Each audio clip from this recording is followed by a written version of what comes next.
अस्सलाम वालेकुम नाज़रीन, JN न्यूज़ HD के साथ मैं हूं नाइला भट्टी। नजर डालते हैं आज की अहम खबरों पर। चंद शरपसंद अनासर सिंधी और पख्तून को साजिश के तहत प्रोपोगंडा करके दस्तों गिरबान करने की नाकाम कोशिश कर रहे हैं। हुब पख्तून वेलफेयर कमेटी के मरकजी सदर नजमुद्दीन खान काकर ने पख्तून वेलफेयर कमेटी के अहदेदारान के हमरा रिपोर्ट्स प्रेस क्लब हुब से प्रेस कॉन्फ्रेंस करते हुए कहा कि कराची समेत सिंध भर में सिंधी और पख्तून बरादरी के दरमियान जंग व फसाद पैदा किया जा रहा है, जो कि काबिल मजम्मत है।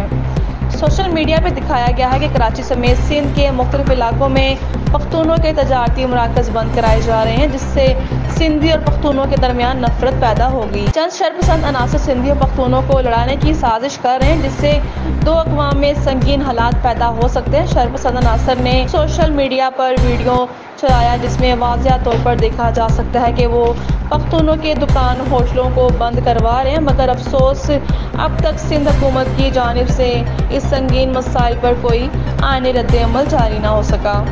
इस तरह की प्रोपोगंडे करके सिंधी और पख्तून के दरमियान नफरत का बीज ना बोएं। सिंधी और पख्तून सिंध बलोचिस्तान समेत पूरे मुल्क में कारोबार कर रहे हैं। सिंधी एक तारीखी कौम है, इस तरह पश्तो ज़बान की भी बड़ी तारीख है। हम किसी फ़र्द के मसले को कौमी मसला नहीं समझते। सिंध हुकूमत इस मामले पर संजीदगी का मुजाहरा करें और इस मसले को कानूनी क़वायद व ज़वाबित से हल करें।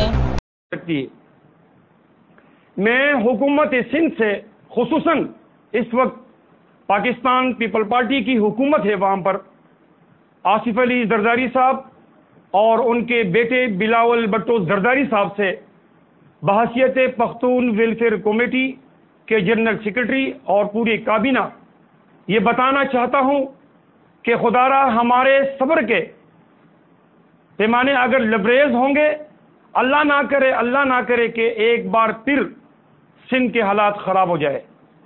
ये हम हरगिज़ नहीं चाहते।